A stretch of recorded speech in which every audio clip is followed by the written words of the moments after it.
Tatis dropped this absolute tank for MLB's farthest home run of the season. Let's do a swing breakdown. Let's take a look at when Tatis starts his movements. So you guys will see when the pitcher's foot starts working down, that's when Tatis is picking up.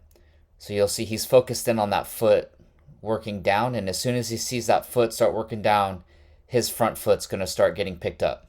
So that's going to get him going early to where now when that pitcher gets to his release point, he no longer has to worry about picking his foot up or loading. When that pitch is out and it's in flight coming towards him, all he has to do is start making his forward move to the ball, and that gives him time to track the pitch and get to his spot to swing from on time. Now, what I really like about his swing that I think amateur hitters need to pay attention to, look at his head positioning when he gets into landing. Look how his head is over his feet. One thing I see amateur hitters struggle with is they land too tall, so their head would be back here, and it's hard to rotate in posture and stay through the ball when you land too tall. So the benefit of landing in a good position like this is watch how well he's able to stay through this ball now.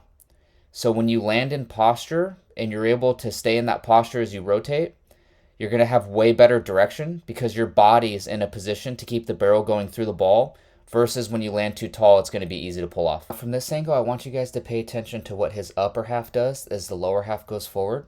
So the upper half is going to stay held back as the lower half goes forward. So if you guys imagine being split in half at the waist, everything above the line needs to stay back while everything below the line goes forward. So what you guys are going to see is, look how that upper half doesn't go forward with the lower half. That's allowing him to control his forward move, and it's going to allow him to stay in a good balanced position where now he's going to be able to fire the swing from a strong position. Let's take a look at the forward move from this angle, and I want you guys to pay attention to the back pocket here. Now, this isn't a huge move, it's a subtle move, but you guys will see he starts taking his back pocket towards the pitcher as he makes this forward move. And what I really like about this move, not so much about the backside, but watch what happens to the front side as he makes this move. So it goes from being square to now he gets the front side tucked in. And what that does is that sets him up in a really good spot to keep his front side on the ball. So you guys will see the front side won't start opening up until he starts firing the backside.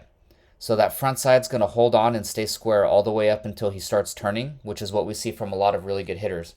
Now, what I really like about this swing here, I want you guys to look at as he gets through contact, watch his belt buckle. Even though the upper half continues to rotate through the ball, look how the lower half doesn't. So that's a really good sign that shows you he's not spinning off the ball and he's able to put all the force from his swing into the ball and not waste anything after contact.